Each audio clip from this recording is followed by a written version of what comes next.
Praise lord. నేటి వాక్యము కీర్తనల గ్రంథము 7వ అధ్యాయము 17వ వచనం. యెహోవా న్యాయము విధించువాడని నేను ఆయనకు కృతజ్ఞతాస్తుతులు చెల్లించెదను. సర్వోన్నతుడైన యెహోవా నామమును కీర్తించెదను. దేవుడు అన్యాయస్తుడు కాదు.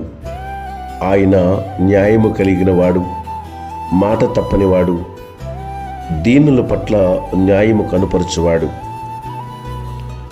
ఈ లోకములో అనేకమైనటువంటి పరిస్థితులు మనల్ని కృంగదీసినప్పుడు, అనేక నష్టాలు కష్టాలు మనల్ని ఆవరించినప్పుడు, దేవుడు మనకేదో అన్యాయం చేశాడని, మనలను ఆయన నష్టపరిచాడని, ఆయన ద్వారా మనకు మేలు జరగలేదని చింతిస్తూ ఉంటాం.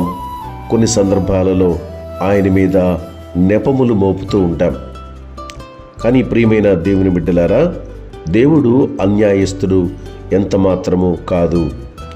మనుష్యుడు ఏమి విత్తునో దానిని కోయును. మనము చేసిన దాని వల్లనే మనకు నష్టం కలుగుచున్నదని, దుఃఖం కలుగుచున్నదని అర్థం చేసుకోలేక దేవుని మీద నెపాన్ని మోపే ప్రయత్నం చేస్తుంటాం.